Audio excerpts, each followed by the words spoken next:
right, I think we're going to get started.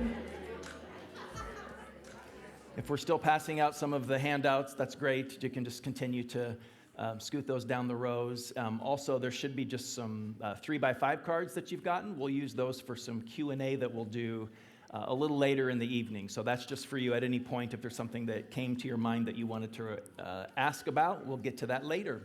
So I want to officially welcome you to our third Sunday conversation tonight on the subject, Understanding Emotional and Mental Health. So thank you for being here. That's what we're here to discuss.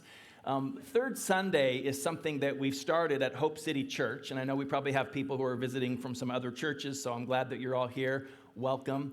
But it's something that we've started recently to give us a platform and some time to talk about some subjects that we could preach about, and we probably will preach about, but maybe requires more discussion or more voices than just what you would hear in a sermon on a Sunday morning. So last month when we started this, we talked about parenting adult children. And any of you who have parented adult children know that that's a thing, that requires some skill and some grace and some wisdom. In one of these upcoming third Sunday nights, we're going to talk about understanding addiction. So based on the topic that we're discussing, I know we'll draw more or less people, but I feel like our church is supposed to have some kind of a hand in serving families that are going through issues with addiction. So we'll talk about just understanding addiction generally and what it does to a person and a family and what's the hope for people who battle that. In a couple of months, we're going to take 2 of these sessions and we're going to talk about tough questions. And specifically, what I mean by that is some of the toughest questions that the church has to answer. We offer a lot of things to the world around us as followers of Jesus, but there's some big questions, like if God is so good and loving, why is there so much frickin' suffering in the world?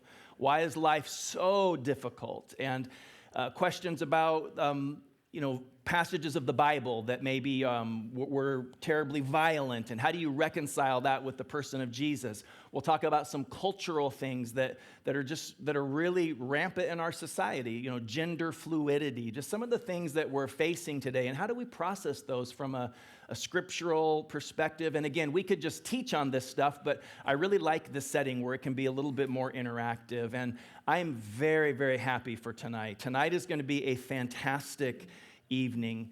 There's a scripture verse that came to my thinking when I was getting ready for tonight that I think is a good theme verse for tonight. It's 3 John 1:2, and from the old King James Version of the Bible, some of you will remember this verse. It says, "Beloved," and don't you just love that word?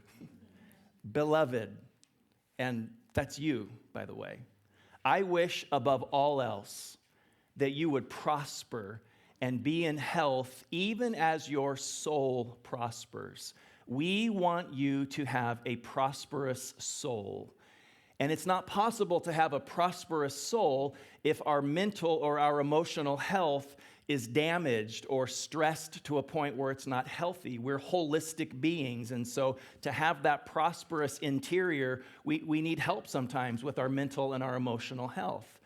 And I've seen 2 extremes that people who believe in Jesus, Christians, can fall into when we talk about mental or emotional health. I've been in places and around people who believe that all the spiritual stuff should be enough. If you're struggling with depression or anxiety or name the issue, then seeking God, praying, reading the Bible, talking to your small group, that should be enough. And that would be true if we were only spiritual beings. If we were only spiritual, we would only need spiritual remedies. But God made us physical, and we have bodies that also are made up of chemicals and tissues. And so sometimes we need the more spiritual remedies, sometimes we need the more natural remedies. We have to shoot in both directions. And so I've seen people who think that if you're a good Christian and you're walking close to God and you're filled with the Spirit of God, you shouldn't need medication or counselors or doctors. But then on the other hand, I've seen people who, as soon as they struggle, their immediate go-to is give me a pill, let me see a counselor, I need to talk to a professional. And I think we need both.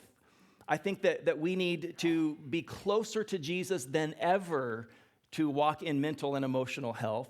And we need to make sure that our physical bodies are healthy if we want physical and emotional health. So tonight, the emphasis is on the mental, emotional, clinical, professional side.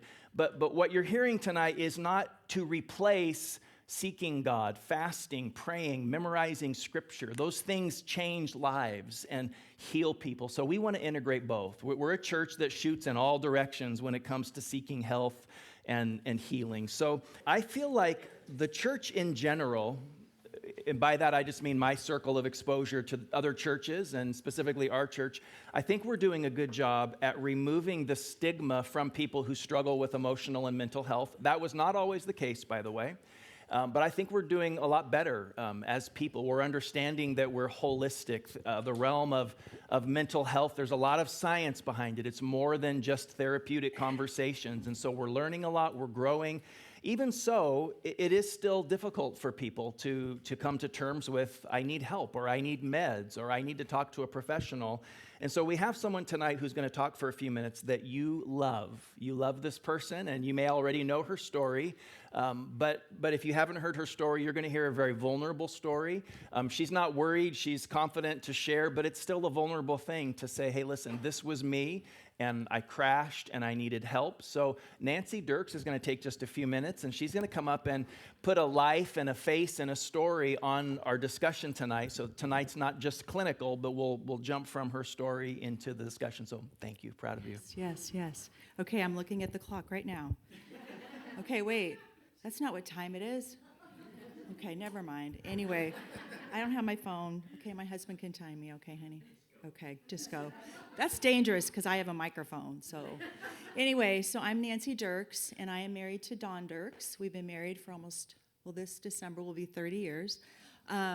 Anyway, we have 3 just really amazing children. We're super grateful for them.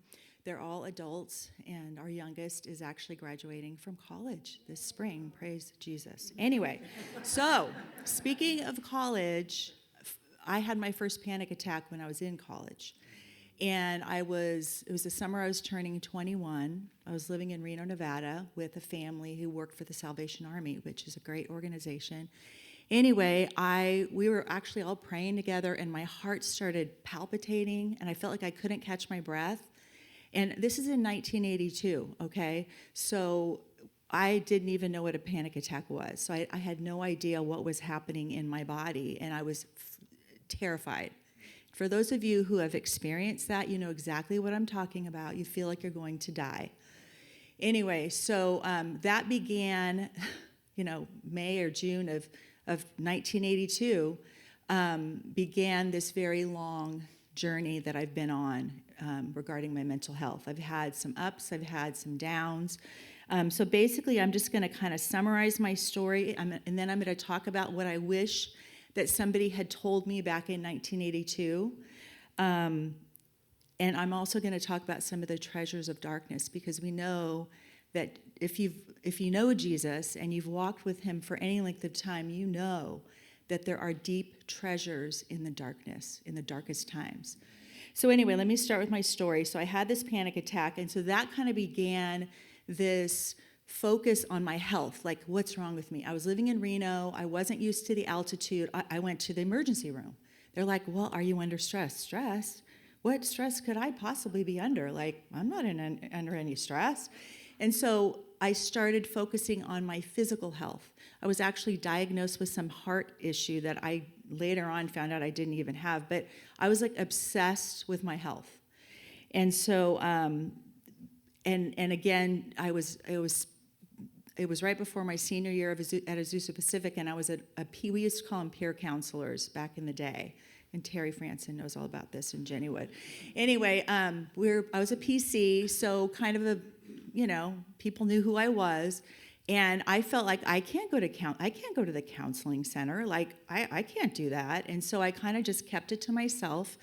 And then finally, by the time I graduated, I got my teaching credential. I became a teacher. When I was 25, I was like, I have got to go to counseling and figure out what's going on with my body, with my emotions, all this.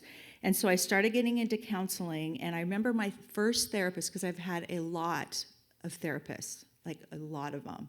And the very first one, he said, look at it like when your body's reacting that way, or your mind is racing or whatever, look at it like the dashboard of a car, and there's like the emergency lights are going off, and it's telling you something. And so I started kind of digging into my family of origin, just total summary, alcoholic dad left my mom, there's some other funky stuff that happened, some trauma.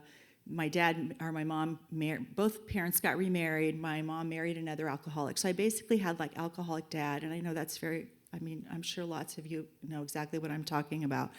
Anyway, so that was hard.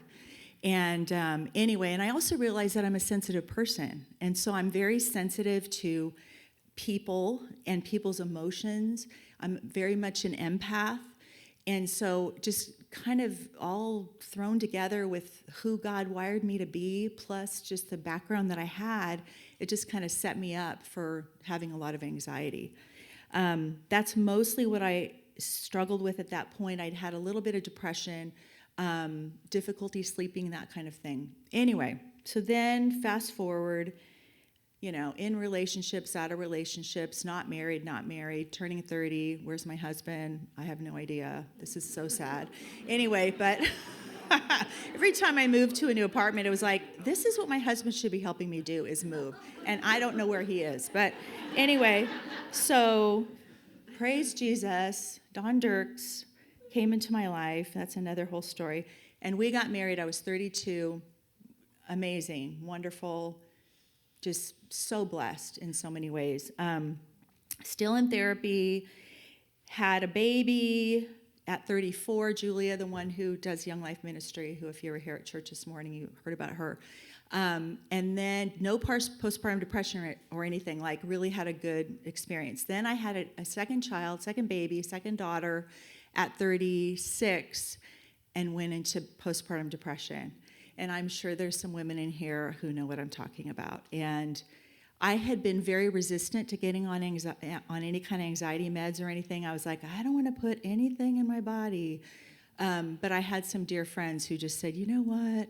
You might want to think about that. And so thank you, Jesus, that I got on an antidepressant, and it really did change my life. It really made a huge difference for me. Anyway, so had Sarah, then a couple years later had a son, Matthew, and skated through my postpartum depression, was actually still on a little bit of an antidepressant. Then when I was 42, and I don't really exactly understand why, things were going well, Dawn and I were doing well, our kids were great, I fell into the darkest night of my soul. I fell into such a deep depression, and honestly, I'm not exactly sure where it all came from. It wasn't based on any circumstance. Nobody had died. My kids were doing well, but it was like chemically there was something happening in my brain. I really believe in my brain chemistry, and I just plummeted. And anyway, I hit rock bottom and was seeing a therapist twice a week, and we both kind of decided it would be a good idea if I was hospitalized, which that was my biggest fear. Is like, I don't want to be in a psych hospital. And oh, you guys, I'm telling you, man, it is like such a teacher to me to be in that place. And this is going to sound really strange, but it was in some ways the most amazing place to be, because there was no pretense. There's nobody pretending like, hey, I got my act together. It's like, why brush your hair? Because we're all in a psych hospital. Like, I mean, honestly, like, wear your jammies to all the meetings. It doesn't matter. Nobody, really, truly, people are like showing up in their jammies like, this is cool. I can do this. Anyway, so that's a whole separate story. But I did have some dear friends, and this is part of the redeeming part of it all I'll talk about later, but I had some dear friends who came to visit me, and of course my husband brought our kids. And anyway, so at that point, just came home from the hospital, was a little bit better, but then continued just to kind of go down again, and Dawn's just like, oh no, we're not going down that road again. Well, praise Jesus, Dawn, I think like golfed in some golf tournament or something, and Dr. Suzuki, who a lot of you know who he is because he went to church here, I don't know if he was there, I can't remember all the details, but basically I started seeing Dr. Daniel Suzuki, which really did change my life because he was able to, I needed to be on medication, I really did. So he was able to put me on the medication that gradually pulled me out of it. And it really was like a slow thaw. It was just like bit by bit by bit, I came out of it and back to life. And also another thing that actually Nancy Franson, who's here tonight, which is so cool, told me. She was a real encouragement to me at that time, and she had one of my daughters in her classroom, which was super cool. But she said it's like there's the wires in my brain were all tangled, and it was like the Lord had to just like, one at a time, untangle them. So anyway, so here I am. That was 2004, worst year of my life. And what is it right now? We're on 2023. So anyway, so I'm stable. I'm still on meds. I may be on meds the rest of my life. I praise God every night and morning when I take them. And I have a really full life. So I rejoice in that. Okay, what I wish that I knew back in 1982. I wish that I knew that it wasn't my fault. I wish I knew that I wasn't always going to feel that way. I wish I knew that all the physical symptoms that I was having was really related to anxiety. And I didn't have MS, and I didn't have a brain tumor, and I didn't have a heart issue. And not like we know there's people, those are real issues, right? So I'm not, I'm just saying for me, those are all my fears. And so I wish somebody had told me in 1982, like, oh no, you're barking up the wrong tree. Like, you're really fine.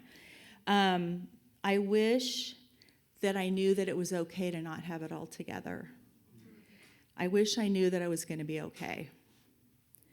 And I wish I knew, and Chris kind of touched on this a little bit, that this is not a sin, that this is not a spiritual problem, that this is not me not trusting God. And I think that's a lie. That's a lie it was for me.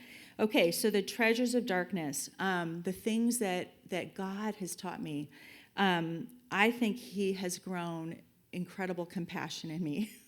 Because when you're in a hospital, a psych hospital, I don't know, nothing surprises me.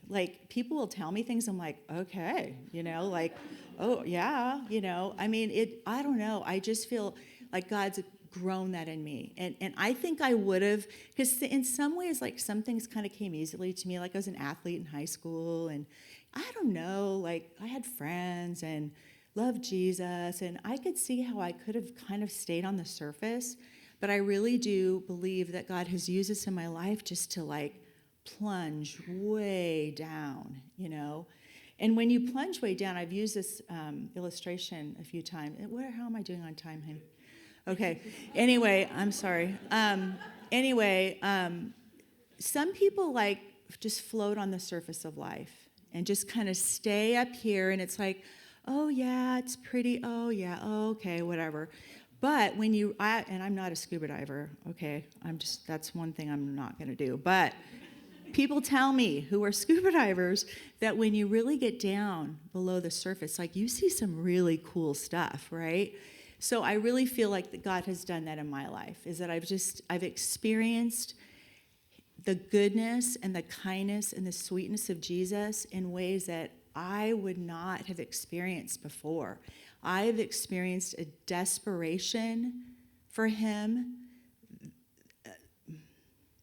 unlike anything I had ever experienced before. So I became more open to the Holy Spirit and open to traditions that I hadn't been open to before. Oh my gosh, I've been to some prayer conferences that changed my life, I really think I could have been a really judgmental person. I really do. Well, how come you don't have your act together? I really think I could have been that way. But the Lord, I was looking this morning about Paul's thorn in the flesh in 2 Corinthians 12. And 3 times he asked the Lord, we don't know what that thorn was, but 3 times he asked the Lord to remove it. And I've asked the Lord way more than 3 times. Like, oh, Jesus, can you just remove, and it's mostly anxiety for me, but definitely some depression as well. But he keeps telling me, my grace is sufficient for you. My power is made perfect in your weakness. So for me, it's like, okay, I'm weak, I struggle. And so you guys, seriously, like, I think at this point, I just want to break things open. Like, can we just talk about this? Can we just talk about it?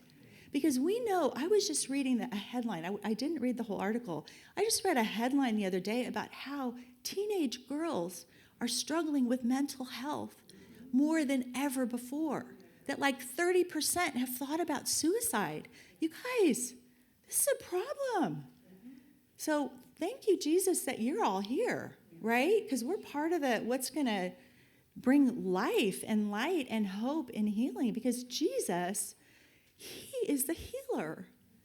And whether it's through medication or whether it's through therapy or both, or whether it's through intercessory prayer that heals, it's like he's a healer. And it really is all about him, like you said this morning, right? It's all about him. So, and one more thing, and then I'll be done, and I probably went past my time. But the body of Christ was so evident to me and my family during that time. And there are people in this room who know who they are, who were part of that. So, praise Jesus. But I just want to give him the glory, because I'd be on drugs right now. I would. I would probably be an alcoholic. So, thank you for letting me share.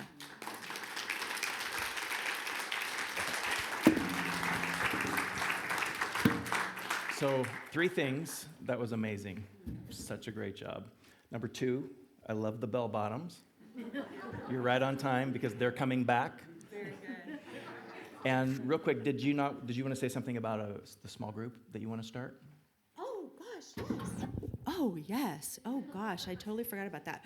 Okay, so the Lord has put it on my heart to once a month, women who either have mental health issues, have children who have mental health issues, spouses, family members, who just want a place to come, and I will make food, which maybe sometimes we will bring it in because I don't really like to cook. It's kind of funny, right, honey? Maybe my husband will cook. Anyway, so, but come and be together and encourage one another and pray for one another, and I'll probably do like some kind of little devotional or something. But the Lord's put that on my heart. So if you females, women, are interested in being a part of that, just come after and let me know, okay? So good. All right. Thank you. Can you start coming up? All right, so Hi. Hi. I'm so happy that you're doing this. So I'll just quickly introduce Carol. We'll get to the heart and soul of the interaction here in a second. But Carol is a brilliant marriage and family therapist, and she's been a counselor to my family, and she's helped so many people for many, many years. She's also spent about 30-ish years as a pastor's wife. So her husband, Neil, pastored a church. They worked together in the ministry for, I don't know if was it 30 or...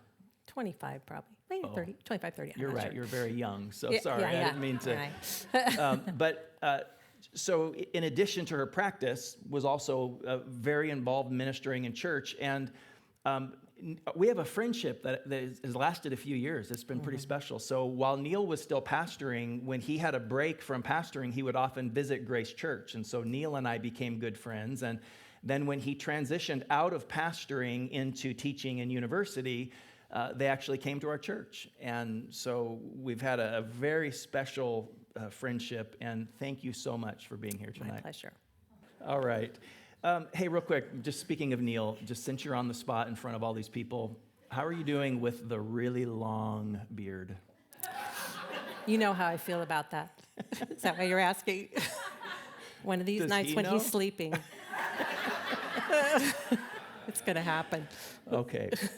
Well, listen, so remember, we're not gonna talk terribly long. I've got about 5 or 6 questions. We'll interact around a few things, and then we'll take a short break. So if you have any questions that you want her to talk about, you can write those on the 3x5 cards while we're talking. But how about we start, Carol, with just would you mind giving us just some technical definitions? We've billed this as understanding mental and emotional health. Yeah. Is there a difference between the two? Sometimes. First of all, I don't know that we'll ever fully understand emotional and mental health. It's constantly changing, constantly evolving, which is exciting. Just means I have to be in school forever or some sort of educational thing. But so they are used interchangeably, but they really technically are different. Emotional health kind of folds into emotional health. Or mental health. So mental health is emotional health, psychological health, and social health, kind of all those things. So emotional health is part of that, and that emotional health has more to do with our feelings and how we're coping and managing all of that. And then mental health is just a little bit broader. Okay. Yeah. And we're gonna get into what is positive mental health. That's part of the handout that you have, so we'll get to that in a minute. But we keep hearing tons of stuff about the post-COVID state of the world and the post-COVID mental health states. What are you seeing? And Yeah. Well, the statistics are a little scary. I mean, I've even seen one as high as 80% increase in anxiety. That's phenomenal. You know, who knows, maybe that's this size study, but still, that's huge. And there seems to be a correlation with screens, just spending so much time on screens and being outside of connection, which is something that soothes our nervous system, is connection. So children especially being pulled away from connection, and adults too. It's really caused terrible anxiety. And then all that entails. So then there's how do I cope with anxiety, and what does that look like? So we have the obsessional thinking and racing thoughts and sleeplessness and just difficulty concentrating and focusing, and then that maybe some addictions in order to cope with that. It's just been a mess. are you seeing it kind of equal in all demographics, or is it worse with, okay. Yeah. I have. Yeah, and I keep hearing that young people especially have been hit by this. And is it mostly anxiety, or is it anxiety and depression, or a little bit of everything? A lot of things have emerged, but there's also a lot of social anxiety that's emerged from this, again, because I haven't had the face-to-face contact, so I've lost some of my confidence in the natural learning curve that would have happened as a result of interacting. So that's something I'm hearing. I don't see a lot of adolescents or treat a lot of adolescents, but that's what their parents are telling me. Yeah. Would you mind just talking about anxiety for a second? Sure. I thought Nancy did a great job defining it. I was with Dr. Suzuki once when he was describing what anxiety feels like, and it kind of shocked me. What is anxiety, and what's like just normal anxiety versus, wow, this is something to be concerned about? Well, anxiety is tricky, and you cannot be a human and not have anxiety. So there's that. Let's just say that. Anxiety attacks a lot of different ways, or shows up. I shouldn't say attacked, because that makes it negative. It shows up in your thoughts, it shows up in your body, as Nancy was talking about, and it shows up in your emotions, in your feelings. So it can be very, very intense. And that's when it becomes troublesome. But in recent years, I've learned to think about anxiety differently. I've learned to think of it as a messenger instead of an enemy. And I think all of our feelings really are messengers and not enemies. So if we can get more curious about it and distance ourselves from it a little bit, we can get feeling so much better. And that's easier said than done. I get it, because when you're having those feelings that Nancy was talking about, I had my panic attacks right around the same age. At 22 is when I was really struggling with that. Anxiety is a constant companion for me, even though I feel very peaceful. I have it all the time. I have flare-ups. Luckily, I've learned how to manage it, and I can teach other people how to do it. But it's a group of symptoms, and that's all it is. It is a group of symptoms. You have anxiety, you are not anxiety. But you can become anxious about anxiety because it's so uncomfortable. And it's not life-threatening, but when you have a panic attack, you think, I'm going crazy or I'm about to lose my life. It's one of those two terrible things, and then it just goes on in this cycle. I can talk about the actual criteria of anxiety, but you probably all have had it. The physical symptoms, the sense of impending doom, the worry, that would be typical things. The body sensations would be racing heart, shallow breathing, kind of a gripping feeling sometimes in the chest. That's why people go to hospitals. Am I having a heart attack? And then the thoughts are racing, they're negative. Oh no, this will never get better. A lot of fortune telling going on, and it's very, very uncomfortable. But it's nothing to be afraid of. And if we can back up from that and say, why is this going on? And get curious about it, we can actually maybe learn some things, especially maybe like for me, what was unfinished, what was overwhelming, what was unrealistic, and what in my value system is this attached to? Maybe there's a collision there, so. Wow. Sorry, it's a lot, but. Oh, so good. We were talking off script, and you were saying that anxiety seems to be like the big beast right now that's on the rise. It seems like it, yeah. Would you just walk us through what's a flare-up? I mean, you said you feel a flare-up, but you know how to talk yourself down. Would that be helpful? Yeah. So being able to distance myself from it, I can go, oh, there you are. I see you. I see the symptoms. I know them so well. And I just really want to encourage you all to learn about that in you.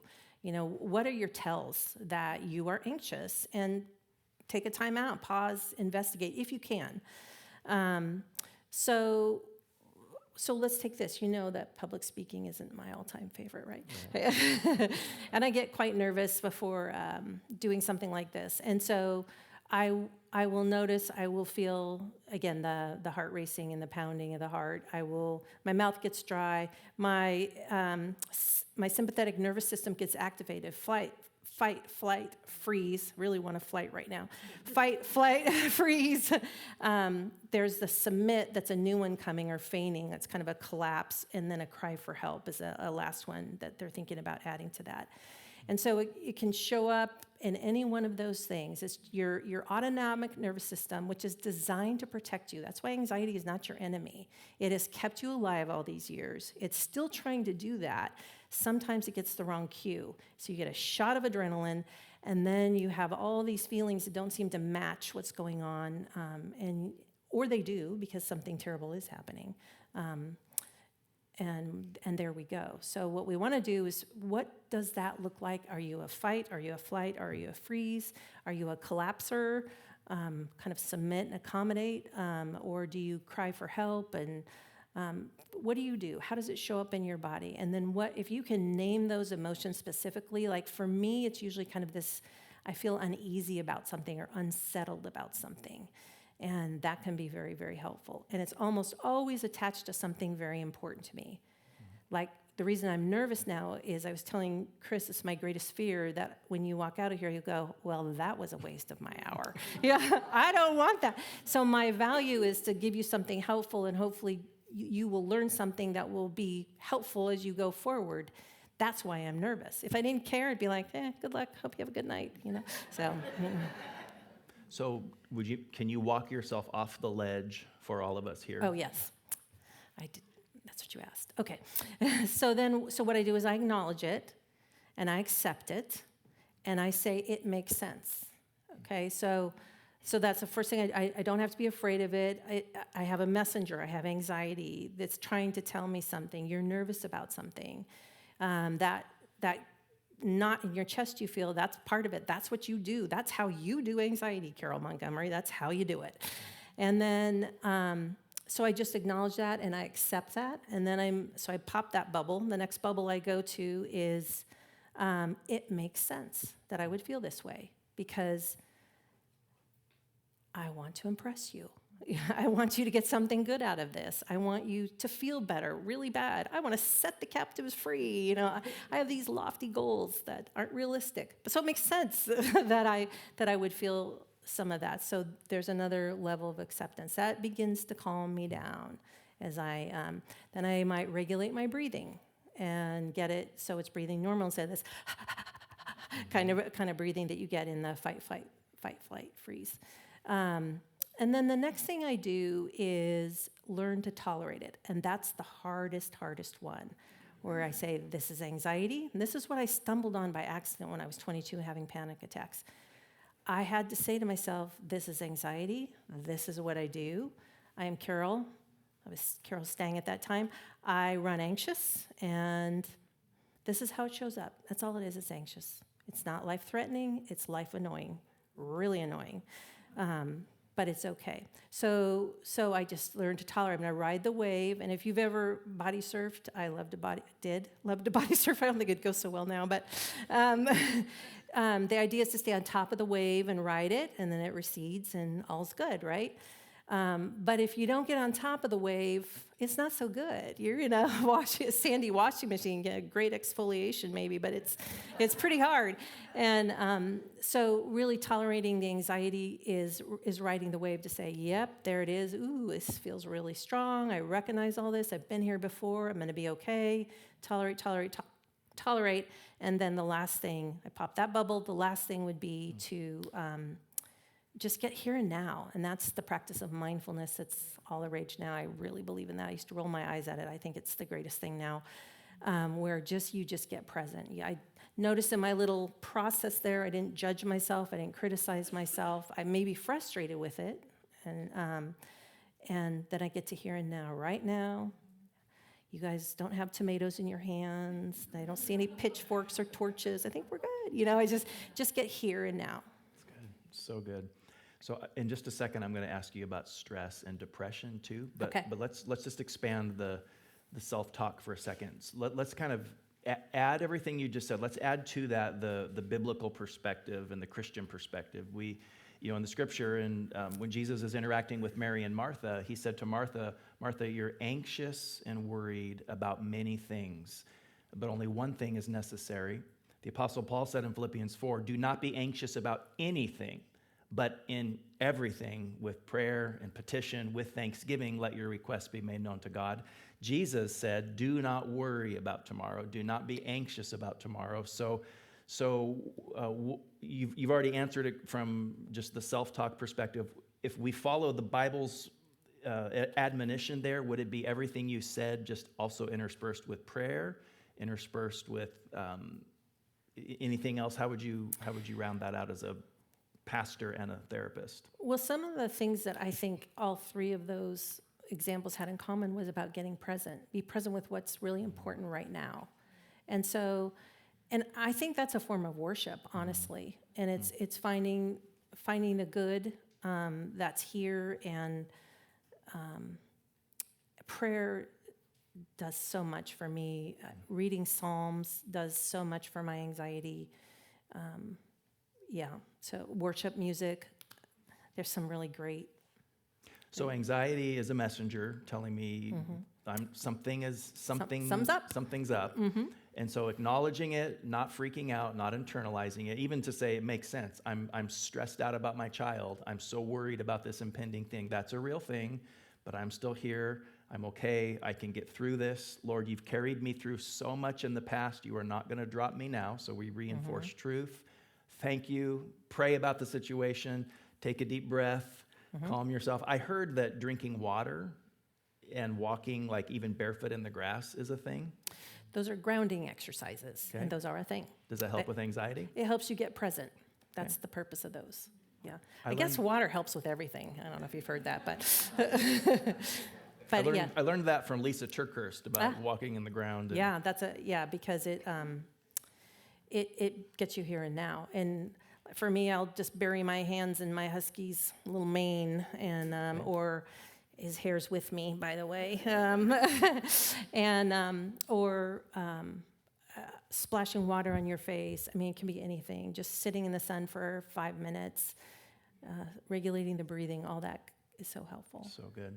Okay, so just real quick to one more thought on anxiety. So I feel a lot of the things that you talk about at times. I'll get the little flutter and the, let's just have therapy for a second here, actually.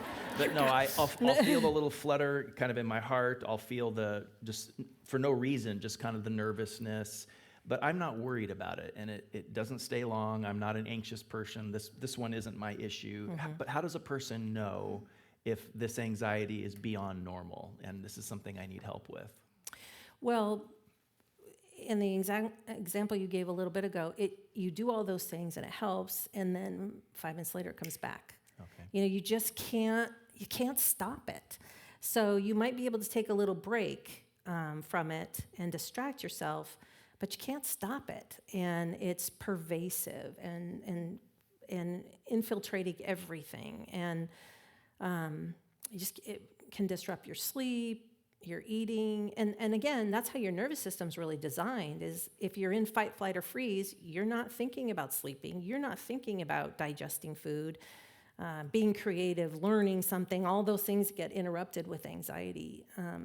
So when it just is pervasive and you can't seem to stop it, that's when you want to go ahead and dig a little deeper and get some help. So what's the first step? Let's say that somebody's feeling that, they're fighting, they're doing the mental gymnastics, they're seeking God, they've got their people praying with them, but it's not changing. Is the first step you? Is it a therapist? Is it a psychiatrist for meds? Or just if somebody's wondering, I think that's me, where would you nudge them first? I might say try a therapist first, Okay. not because I'm biased, but I think it's nice. There's so many natural ways to the first line of, like, I believe pray first, for sure. Seek the Lord first. That's our first line. But that might, 2 hours later even, you might need to go to second line, or 2 years later, you might need to go, I don't know what that's like for you. But I would then go to a therapist, try some techniques. If it's not helping, don't wait too long. Go ahead and talk to your family doctor if they're really well trained in this area. They did it on a rotation, so they should know something about it. One good thing about COVID is it's made the medical system very, very aware of mental health issues, and they've just made it easier access and easier to provide in a lot of ways. So that is a positive thing. But another way to think about it, I do prefer psychiatrists because they are specialists. And the way I used to think of that is like, my family doctor could have delivered my babies, but I'd rather have the man or woman that's delivered thousands of babies delivering my babies. So there's a real benefit to having a specialist prescribe. They know the little nuances and the things to look for, and so, yeah. So good. Yeah. Okay, so a lot of people wonder if they can see Carol, and I think you're pretty booked up these days. Correct. So she has given me a list of people that she would see herself or she would refer to. So if any of you are looking for a counselor, you can contact me through the church website, and I can give you some options. So let's just shift and try and cover more ground. Tell us how terrible stress is and how stress ruins our mental health. Stress is terrible, and it ruins our mental health. Yeah, I mean, the thing about stress is it just attacks your organs, it attacks your health, your energy, again, your sleep. I think struggles start as maybe stressors, and then that can move into anxiety. And as much as you can, you got to get rid of your stressors. And I mean, that's really all I can say about it. If you're a human, you're going to have some stressors. Just be aware of them and make sure you're managing them as best you can. Sometimes you can't get rid of your stressors. They're just chronic, and that's the way it is. Never give up looking at better ways to manage it, more creative ways. And again, that might be a therapist, that might be a life coach, it might be a pastor. There's a group. Groups are awesome at things like that. So, yeah. So good. You know what's so fascinating is you have a Christian body. Whether a person believes in Jesus or not, our bodies were made Christian. They function best when we do the things that the Christian faith prescribes for us to do. And the things that, if we did everything that the Bible actually told us to do, we would forgive, so we wouldn't be knotted up all the time. We wouldn't allow bitterness to fill us. We would rest on a weekly basis. We would take long times to rest and recover. We would meditate. We would live in community. We would eat in moderation. We would not self-medicate. I mean, it's crazy. All the things that get prescribed for us take us right back to just the basics of the Christian faith, and we function best when our bodies live Christian. And so, yes, whatever that looks like for us. One thing that's really fascinating to me, there's booming research right now on the power of fasting, not from a spiritual perspective, but from a medical perspective. Fasting has unbelievable benefits. And so everybody's talking about it. And it's not a weight loss thing. It's not that. There are incredible benefits of periodic fasting. Mm-hmm. So it's interesting that Jesus said in Matthew 6, when you fast, we're expected. And now science is catching up saying, wait a minute, this is more than a religious thing. This is good for your body. So how about we shift to depression? Okay. And let's tackle that a little bit because, so again, from a clinical perspective, what is depression? And again, how do I know if I'm just a normal human or if this is actually something beyond me? Okay. So some of the things you listed with the stress, it's about slowing down, which is so good to do if you're stressed, to slow down and evaluate. Well, depression actually kind of takes you out. That's too slow. So depression is generally associated with sadness and hopelessness and a sense of helplessness, that I'm in a hole and I don't know the way out. There is no ladder and there's no light, and or it's too dim, and I don't feel like I'm going to be able to crawl out of this. So that's the collapsing part of the fight, flight, freeze sometimes. If there's a stressor or a situation that can result in that. Okay. So yeah, it's kind of the worry, the worthlessness, low energy, and then the hopelessness, helplessness. Can I pep talk you out of depression? Sometimes. Oh. Not a clinical one, but if it's just a depressed mood, yeah, someone can offer you. It's much better if it's solicited or permission is asked. But sometimes that reframing is so powerful. So, I'm looking at a situation a certain way, and you come in and say, have you ever thought about looking at it this way with permission? That's annoying if you don't have permission, but that can be very, very helpful. So sometimes, but clinical depression, not so much. So many people have said, look at your circumstances. You have so many good things. It's not about that. It's about the whole chemistry system, and the serotonin is not working the way it should. And there is no positive talk that's going to make that change happen. Yeah. So a whole lot of things need to change to make that change. Yeah, that's good.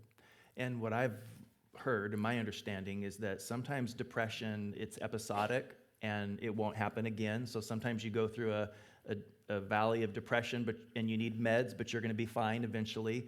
Other times, if you've tried to get off of your meds for a while and you keep tanking, that maybe it's something that you would need longer.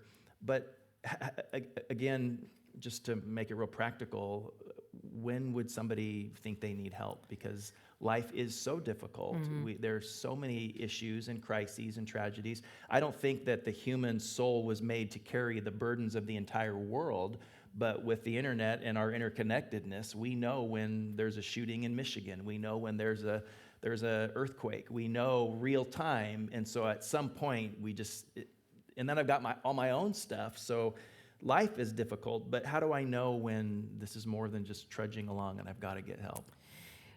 When you're seeing it's affecting your quality of life, and again, the pervasiveness. So I am depressed and have all those symptoms I described more than I don't, and I'm not able to move forward. I can't seem to get my head, my body, and my emotions out of this place. So, and that can be very severe, suicidal severe, or it can be more mild. But if it's really pervasive, it can manifest sort of like an infection.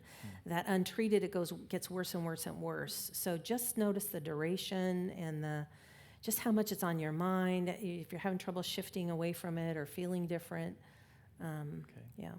So how do we respond to loved ones that are either struggling profoundly with anxiety or they're falling into a deep depression? It could be a spouse, maybe it's a child, or just a best friend, but what's the advice for people who are walking alongside them? It's hard to be a loved one of someone struggling because you love them. And it seems so easy if they would just blah, blah, blah, it would be better, but it doesn't work like that. And the other tricky thing, and I can say this as someone who has been both depressed and that's over for me, but anxiety has stayed. You're self-focused during that time, and that's different than selfish. It just requires you to attend to yourself and it's just chattering at you all the time or showing up in your body all the time, and so it's hard not to think about it and be preoccupied with it. And so if you can, my 2022 word, 23 word is lens. If you can see things through someone else's lens and understand this is so real to them, and if they could get out of it, trust me, they would. And then ask, what can I do to help you? Can I do it with you is a really neat thing. Like, the last thing a depressed person wants to do is go for a walk, a really depressed person. It's one of the best things that depressed person can do is walk till they break a sweat and head back home. And maybe doing it with you could help, so that might be. And again, the connection in itself can be very soothing. So good. I'm willing to take you to groups. I'm willing to go to the group with you. I'm willing to take you to the doctor. What can I do to help? But try to remember, if they could snap out of it, they would in a heartbeat. So just so y'all know, I'm going to probably run this interview with her until 7:30, so about another 10-ish minutes. Then we'll take a super short break, and then we'll do more Q&A. But there's a few things, so Okay. be brilliant as fast as you can.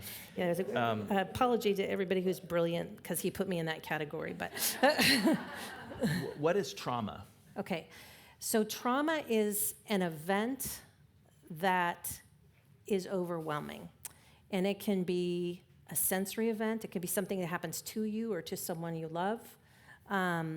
It can be physical, mental, emotional, sexual, anything. Just an event that happens that's extremely disturbing, extremely distressing, extremely intense. That's a trauma. Your brain grabs that and says, and then it starts recording, and it's hard to get rid of that recording. Okay, and I've heard people say that the body keeps score. That's a of great traumas. book. If you ever get a chance to read that book. Yeah, and is that true? And what does that mean? Yes, it does. It's amazing how the body keeps the score. So your body will hold anniversaries. So yeah, so right around maybe when someone you loved passed, 10 years later, you'll go, God, I'm really down today. I don't know why. And your body remembers. That's what's happened. Yeah. You've heard of the phantom pain, like someone has an arm amputated and they still feel pain in the arm. It's because the brain has that connection to that, and it hasn't learned to cut off that connection yet. So it's very much there, and it's important that in your therapy, if you choose to go that route, that you deal with the body sensations that go along with whatever it is you're experiencing. So the cure for trauma is? To get to the place where it's in the past. The Carol Montgomery definition of trauma, I have to dumb everything down for myself, is it's a story you tell, not a story you feel. If it's trauma, it's a story you still feel when you tell. So we really want to distance ourselves. And if you're still feeling it, then go get some help. Get that in the rearview mirror, put it in the past, let the good stuff from that emerge, because you must be really strong if you live to tell the tale. So, do you want to mention EMDR, or is that I love EMDR therapy. That's what I want to say. EMDR therapy is a special type of therapy. It's not for everything, but almost. And not for everyone, but almost. It's got about an 80% success rate, and has incredible research behind it now. You might have seen Prince Harry did EMDR on his mother's passing. He just, wow. He just really talks about how wonderful it was. And what EMDR therapy does is it There's a very specific protocol. Your therapist has to be trained well in this. I'm really picky about that. And it works with bilateral stimulation. So the person that discovered it discovered that the trauma is locked in the brain in such a way that when you light up certain parts of the brain through the therapy and you start talking about it while some bilateral stimulation is going on, it seems to unlock it and move it forward and put it in the past. And it does it in a fraction of the time as just talk therapy. So. And it was developed primarily with like combat veterans. Yeah, she pulled some Vietnam vets out of the hills of Santa Cruz. Those were her first patients. And it was amazing. So here's another example of how we have a Christian body. So I read the book from this woman who developed EMDR treatment. What EMDR does is it replicates the REM cycle of sleep. So it's that eye movement and that stimulation. That does the same kind of thing naturally at night that therapy does in an EMDR session. Right. And so when I read the book, I thought, you're kidding me. Jesus made us to Right. go through EMDR in a really wonderful night's sleep. Right. Now, sometimes we get stuck and we need more than that, but once again, even just our natural functioning resets and heals us to a degree. Right. You are fearfully and wonderfully made. Never forget that. Good. And so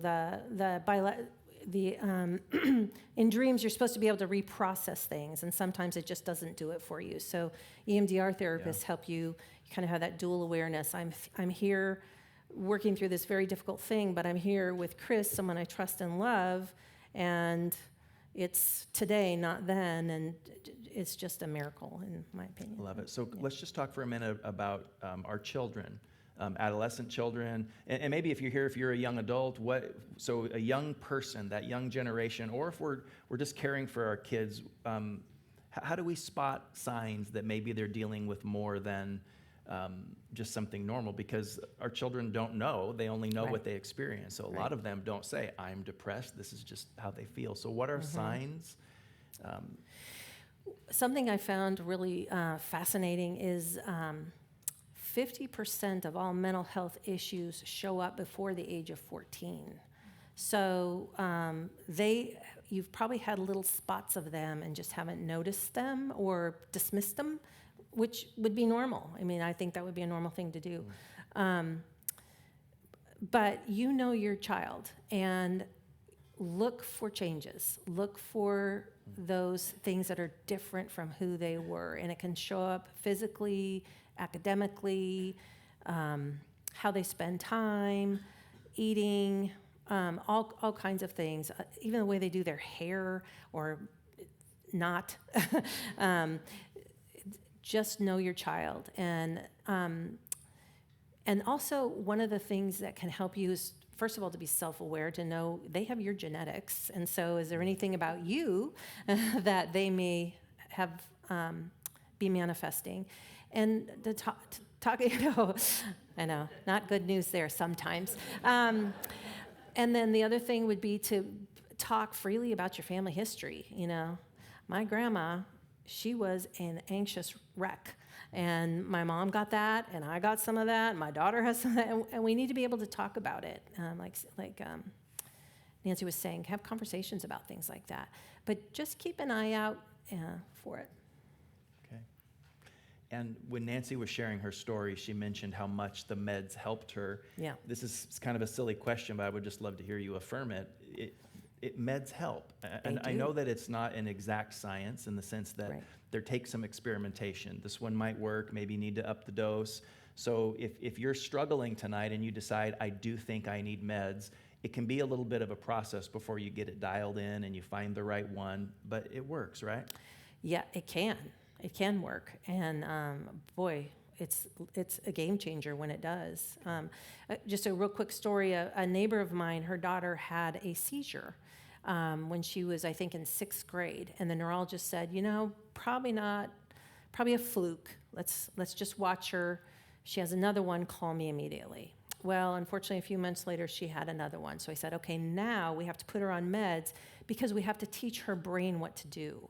I thought, oh, what a great way to look at that. He says, and we're only going to do it for maybe 6 months, a year, and then we'll take her off and see if her brain learned what to do.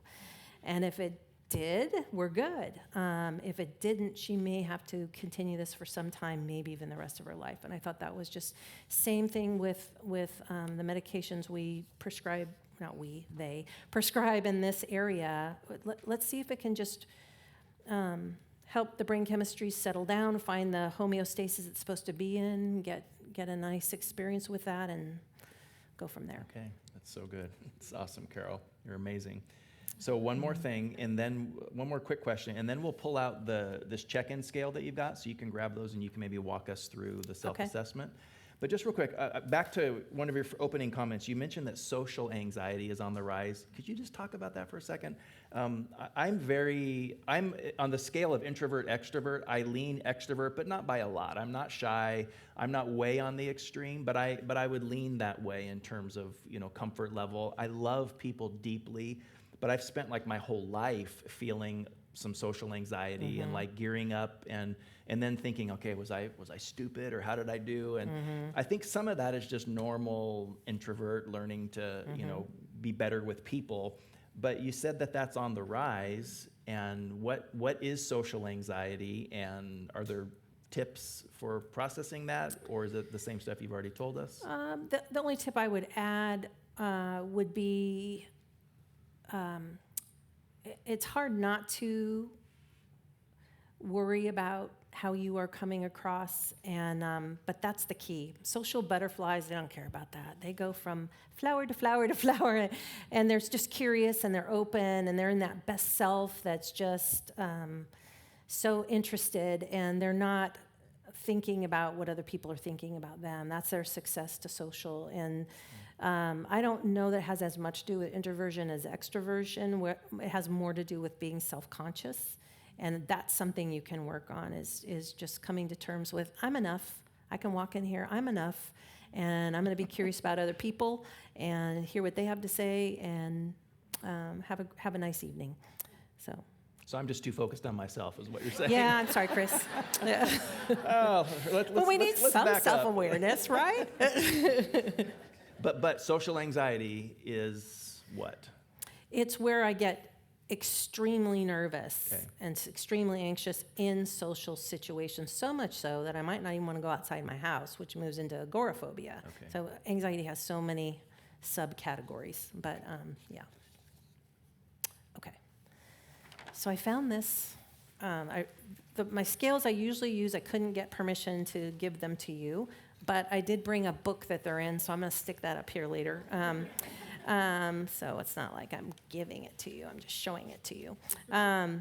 So the check-in scale, I thought this was well done. And so at any given day, you can take these once a day if you wanted to, you can take them once a year if you want to. But the thriving is, I love that I got this. What a nice way to feel. There's no anxiety really with that. I got this. And that's like, I'm good to go. And I was telling Chris, the green is probably, I'm good to go. And you look through those different descriptions, and again, that's your best self. That's when you're really doing well. Surviving, now the light is beginning to turn yellow. And unfortunately, I tend to run yellow lights, and including emotional yellow lights. So it'd be good to pay better attention to that. So something isn't right. Doesn't mean I got to run out and find a therapist or take drugs or something, but it just means I need to be up my game, my self-awareness, check in with myself. How about the messengers? Is there anything? Are my values being violated in any way? Struggling is I can't keep this up. Let's get honest about this. It's too much. The stress is too much. So again, just read down the list and put a check by things where you're just feeling this is probably true about me. When we move to the red, that means slow down, stop. This is now time to stop. We've got to deal with it. This is debilitating. I'm not adapting to normal things that I need to adapt to. I'm not resilient, and I'm quite distressed and disturbed, and we really, really need to run to help at that point. Carol, from a therapeutic perspective, if people stay in the red too long, are there some typical breakdowns that happen? Yeah. I mean, disabling is such a good word there in that first block. You can become really debilitated, physically and socially and emotionally. And talk about a dark place. It's terrible to feel like that. So yeah, and it does affect your health. That's the problem. It does affect your health. We're body, mind, soul, and spirit. You can't feel one without it affecting everything. Okay, so I would say if you say, ooh, I'm in those last two categories, then this one's a little more clinical, I would say. These have very specific clinical symptoms to it, and you might want to go ahead and run through that. And if you're noticing I'm in the sometimes, often, and very often category, I would take this sheet to a therapist or to your family doctor or whoever and say, I'm noticing this, what do you recommend? And I think that could be very, very helpful. So good. So we're at 7:30-ish. Can we take a super quick, like a 5-minute break? And if any of you did write down any questions, I'll collect those. But can we keep it real quick and then we can get back to talking? Okay.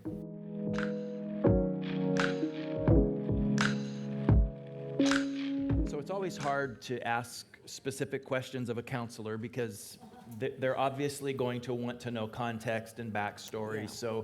So probably with these questions, and I'll try and read every one to her so she can at least comment on all the questions that were asked. But just know that you may not be able to do more than give a principle or a general, but because of course we don't know who wrote what. But you ready? Yes. Okay, here we go. Okay. This first one introduces a different topic we haven't talked about. How do you deal with the bipolar people that we love? Okay. You might not agree with me, but I think bipolar is a gift. I think people with bipolar can do and accomplish and be more than the rest of us because their brains go places that ours cannot. So some of the most brilliant discoveries and breakthroughs and all that has been done by people with bipolar because they can think outside the box. And they have the ability to love big, but that isn't without its challenges. And so my answer to that is get educated. And I actually brought in my little bag of tricks, a bipolar workbook. I didn't know I was going to be asked this, but I just grabbed a few things off my shelf really quick that I really like to give people that either have bipolar or have a loved one that has it. And it just tells you a little more about it. And again, we just need to think about it differently.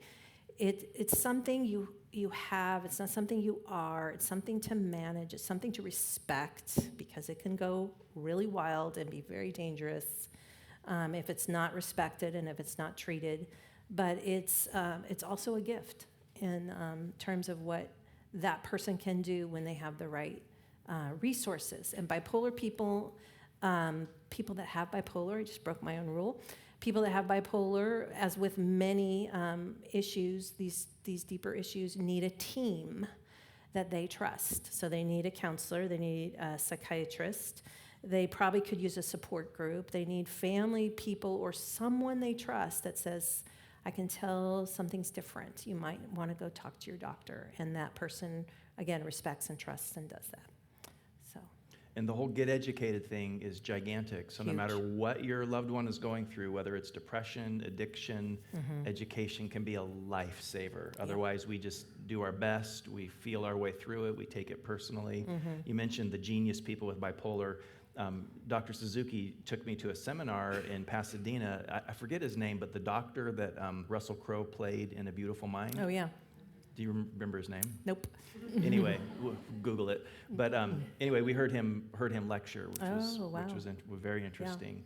Yeah. Is there anything else you want to say on that, though? Because when bipolar is not feeling like a gift to the people around them. Well, untreated. Another question I saw in there was about what are my thoughts on NAMI, which is, I believe that's the National Association of Mental Illness. That they have great support groups, and I would really say get it in support groups because it is a roller coaster ride, especially when the person is not on the right meds or decides to go off their meds, and it is extremely dangerous at that. And there's nothing fun or lovely about it then. So, yeah. Okay. So does being hard on yourself and having high standards stem from anxiety, depression, or social anxiety? And then with that, is performance anxiety a real thing? So yes, performance anxiety is a real thing. It's a lot like social anxiety, isn't it? I'm in the spotlight, and I don't know if I'm going to do it, and I really want to. But I would say with those things, I attach those to that value. I have that value of just doing a really good job and doing well. So of course I feel anxious.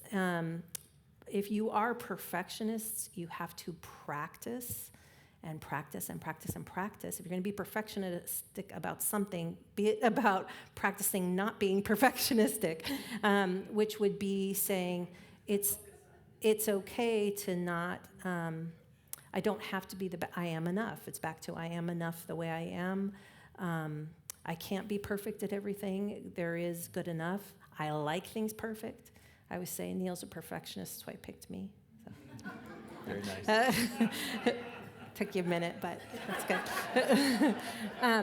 Yeah, it's attached to really great values. So if your perfectionism is keeping you up, it's really gotten to be out of hand, you're obsessing about something, really see if you can be curious about it, go back to what is the value that it's attached to, and work with it there. That's good. So a desire to be excellent at what you do is a healthy thing, but freaking out over not being perfect or... What's going to happen? Yeah. You might need to ask yourself, what's going to happen? They're going to find out I'm a fraud. Well, you know what? We're all frauds. And we're all afraid that we're just going to find out we're a fraud. It's okay. Welcome to being human. And once you open yourself up to the idea of getting therapy, there's therapy for everything. Yeah. There's therapy for any imaginable issue or that can emerge. So I think it's important just for people to know that there's hope. And so you could apply this to a lot of different areas in life, and there's hope and there's help. Mm-hmm. Sometimes intrusive thoughts of past memories plague my nights. What are some tools to help? I've done affirmations and self-reflection. Good start. And if that's not helping, something that can help you fall asleep is, and really believing this, right now I'm safe. Right now I'm safe. Just very calmly saying that to yourself at night. But if this is a real trauma, since we define that term, that is unresolved, it may be your body-mind way of saying it's time to deal with this in a very aggressive, strong way. And so I would say maybe look into EMDR therapy. If you want to find out more about it, go to emdria.org. And it says about EMDR therapy, and that's one of many strategies. I like it because it's quick. But that's terrible. I'm sorry, whoever that is dealing with that. It's awful. It's disruptive. Mm-hmm. And it sounds like you're already on the right track doing some things, and I would say look into that. So just to add to this, when it comes to intrusive thoughts and afflicting feelings, if you think of how Jesus dealt with demonic issues, because I'm not saying that these are demonic issues, but that is one of the ways that Satan does work in a person's life, is temptation, enticement, and trying to fan the flame of all of these other things. But you notice when Jesus dealt with demonic situations, he never prayed for God to remove it, he rebuked it. So sometimes the types of prayers we need to pray, it's not so much, God, would you please take away this anxiety, but it's in the name of the Lord Jesus Christ, I will not go there. And you will leave this house, you will leave my thoughts, you will leave my mind in the name of Jesus. So sometimes there needs to be more of a declarative authority in our praying about these things. And so again, in shooting in all different directions, if something is spiritual in your house, you want to speak against it, not just say a prayer about it. And there's a difference, and you can feel the difference when you do it. And so speaking truth, speaking the word, putting on worship would be one way of approaching some of that, in addition to affirmations and self-reflection.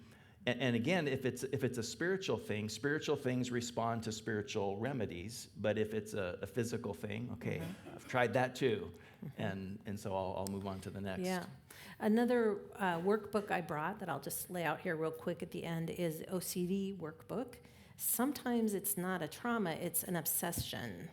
And so that's another tricky one. I think that is in my opinion, my humble opinion, I think that's the most missed diagnosis. And that is a huge continuum. OCD shows up in lots of ways, and sometimes it's just obsessional. It's just the thinking. It's not like Monk watching his hands and tapping 3 times and, doing whatever. So that would be another thing. And that's one thing that EMDR therapy does not work that great for. So you'd want to be able to tease that out, which is it. So this is a fantastic question. I'm so glad somebody asked this. It's very personal, but how do you help someone that needs help, but they won't get it? This is specifically in relation to an adult who has anxiety, but it could apply to a lot. And I know they need help, but they're not willing to respond or they don't see it. Well, I think I would speak to how is that affecting you? So, and that's the only way you can really speak to them. So I love someone, they're highly anxious, they won't get help. Okay, I can't change that. I really have no control over that. What I need to do is figure out how it's affecting me, maybe share that with that person, but get help for how that's affecting me. And I happen to bring a book about that too. So that one's called, it's Melody Beatty's book. I'll have to think about it. It'll come to me. Carol, would you say as a rule of thumb, and you may not be able to say this, but if somebody that we're closest to is telling us we need help, would you just say whether we believe it or not, we should get help? We sure should give it a second thought. Okay. So yeah, the language of letting go just came to me. Yeah. I love that little daily devotional. Yes, and have you heard that little joke? If someone's calling you a horse is behind, just blow it off. If someone's calling you second time, you're really a different person, a horse is behind, maybe you ought to think about it. If the third person says that your horse is behind, go buy a saddle. It's just, you really need to think about if that's true. So okay. Behind wasn't the word they used. It's just church. It's just church here, so I was trying to be good. Okay. So just to say this again, if there's anyone here and someone that's closest to you has been telling you, I really think you need to get help. Maybe this is the prompting to say, okay, let's explore this and let's see. Because it is hard to either admit that we need help, or people are strong and people can bear up under a lot. And one of the tragedies of mental illness and some of these issues is people bear up under unnecessary burdens. If there is help for us, let's take advantage of the help. And sometimes people slug it out longer than they should. And it goes back to not being ashamed of having feelings, but sometimes dealing with them is really scary and overwhelming. So maybe it's how can we break it up into small enough pieces so that I can begin. It doesn't mean I have to run to therapy. Maybe I'll start with a book. I'll read a book on it, or I'll, just what can you do? But again, you can't make anyone else do that. So Jessica and I read the Melody Beatty Letting Go devotional twice. It is so good if any of you are looking for a referral. My reaction to stress is to freeze to the point where sometimes I can hardly talk. Mm-hmm. How do I help myself in the middle of that type of reaction? Oh, that's hard.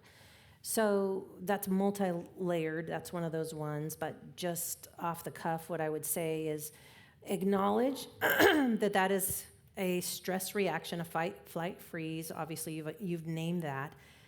Then this is going to sound crazy, but thank your autonomic nervous system for doing that.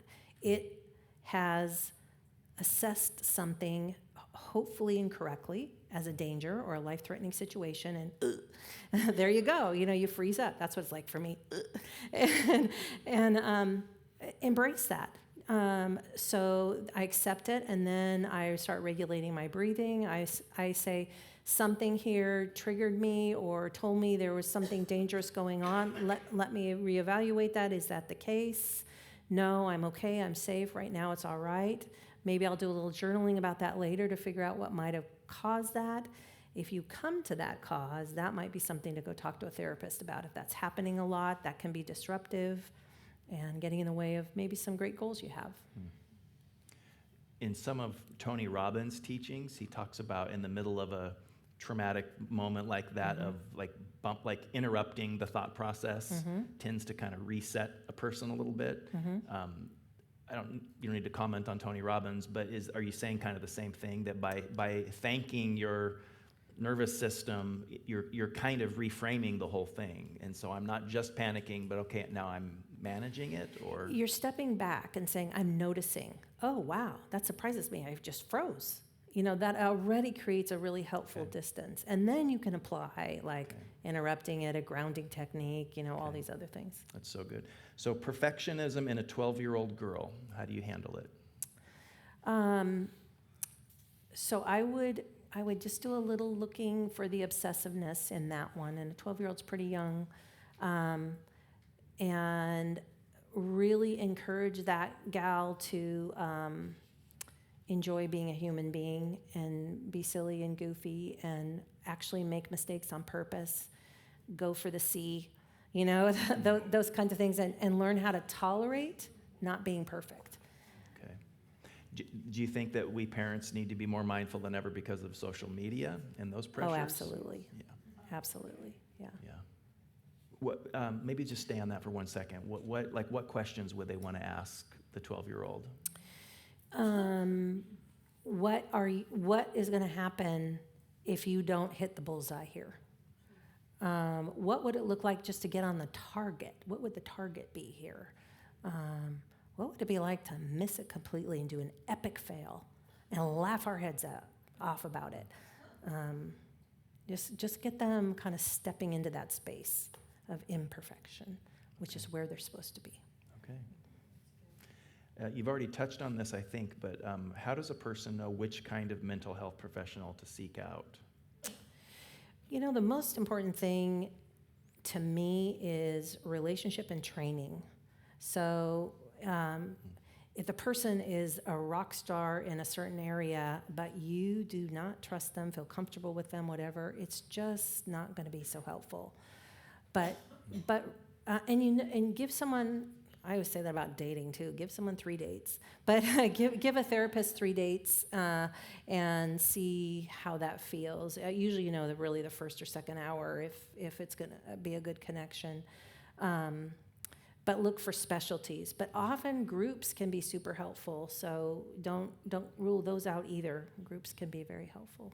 If it's just a current situation that is a little short term, not something from the past I'm dealing with, that's where a life coach can be really helpful. And I'd say look for someone who's certified.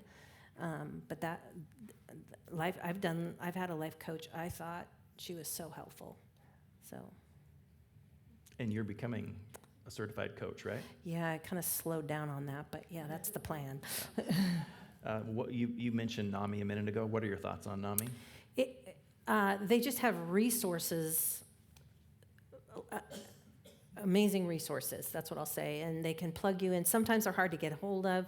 Each group has its own personality, so find one that you like, but it can be an amazing help. That's good. Well, then this is going to lead into just the last couple of questions. This is a great question. This is a discernment question. How do I know the difference between a stressor to manage or the Lord using a situation to teach me patience and relying on Him rather than turning to medication? Yeah,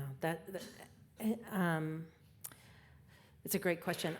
I would keep looking at how is it affecting your life, and if it's really robbing you of a quality of life that's an obstacle to you functioning optimally in all the things you are called to do, whatever your measure is, whatever your vocation is, whatever it is that wherever God's working, if it's in the way, that's when it's something different. But I do think hard things teach us things, and I hate for anyone to miss out on that teacher. It seems like when we're struggling, whether God is, let me back up. It seems like in a lot of the stuff that we're talking about, those are the times we need to feel the Holy Spirit the most, and yet we feel the Spirit the least. Yeah. Is that just as simple as the fact that if I throw my back out, it's hard to want to worship and pray because something is so off? I get readjusted and I'm feeling better. Is it as simple as that? Or why wouldn't somebody who's depressed or anxious feel God closer? Some people do.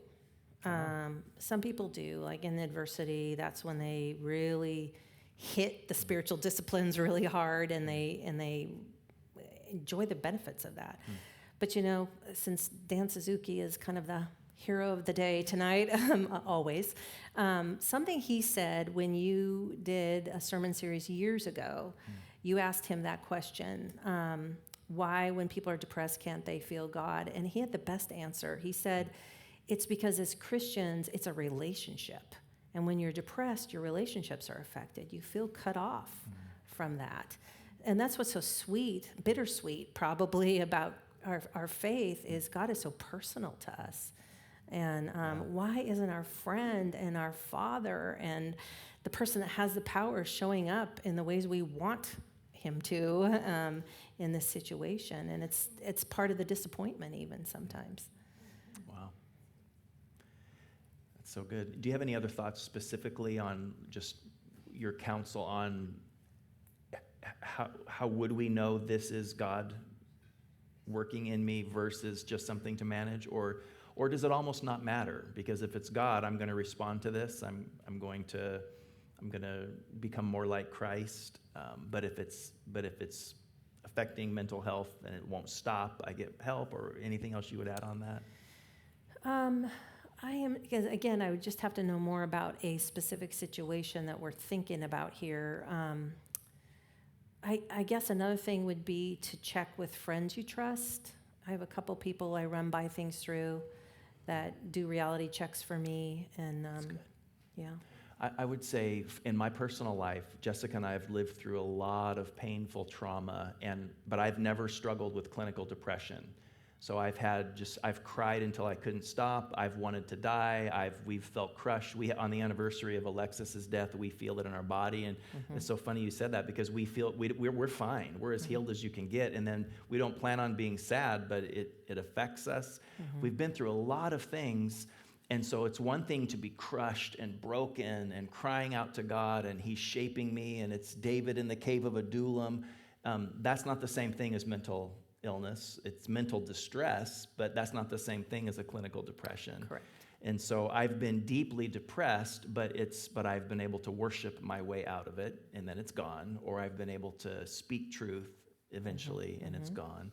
So I would say that God does use those stressors, and even stress puts pressure, and we do go under pressure, and it fashions us, it shapes us. But I would say that if the long-term effects of that are the things we're talking about, that, yeah, God's shaping you, and you're going to need help too.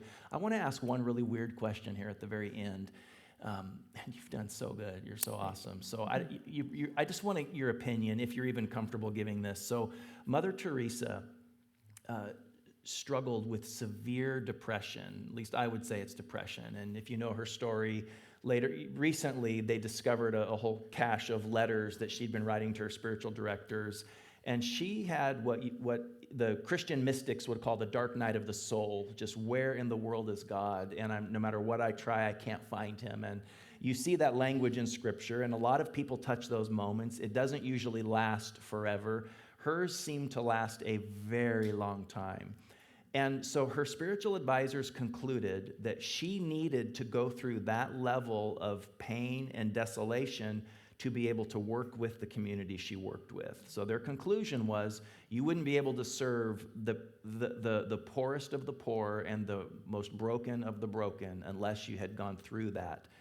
I don't know what I think about that, but Jessica and I were talking about it. Do you think Mother Teresa, should she have been on meds? Like, would that have helped her? Would that have been better for her? Maybe. Maybe. I don't know how you could do the work she did and see what she saw, the horrors of life. How can you not be depressed? And I think that she was able to just still put one foot in front of the other is just crazy strength. So I don't know. I'd almost say there's something wrong with you if it doesn't depress you. Another Nancy, I'll refer to you again, talking about being kind of more empathic and having a lot of empathy, very sensitivity. I tend to be like that too. And as a result, I've told you this before, I got to be really careful what I watch, what I listen to. I can only about 5 minutes of the news and I'm done. I can't hear certain stories about stuff. It's just a horror movie. I'm not there. There's just all, how people think up those things. I'm really worried about so I can imagine with all her empathy that she had to do what she did, how she didn't feel just terrible going through it, and somehow God gave her the strength to do it anyway. And it's a fascinating life because her life radiated the presence and the love of Jesus. Yeah. You read her words, you watch her work, you listen to interviews. She was so anointed, but then internally to feel that desolation. So Pastor Don and Nancy are going to be available if anybody would like prayer. We're gonna wrap up here, but if anybody wants prayer tonight, I mean, any of us here would pray for you, but they specifically are going to be available to pray. Remember that Nancy's offered, if any of you ladies want to join her for a periodic small group, thank you for that. And Carol, thank you so much. You're so incredible. Thank we you. love you. Thank you. I'll put my books out if anybody wants to look at them. Yeah. Let me just say a closing prayer, and then I want y'all just to have a great President's Day. And I don't know what you do on President's Day, but it's a thing, I guess. So, but Lord, there's been a lot touched on, and God, I just so hope this was comforting. But highlight what needs to be highlighted. Let us leave thinking about what we need to think about, and I pray that individuals would feel hope and strength. But then, God, I pray that as a community, we would be a safe place. Would you give us a supernatural gift of healing here where people that walk into our church have mental distress just lift off of them? Let us be a place that is so life-giving, that social anxiety, discouragement, depression, that it's just lighter on these grounds and in this place. So bless Carol, bless their beautiful grandson, Jack, be with Neil, and thank you for their incredible life. In Jesus' name, amen. Good night.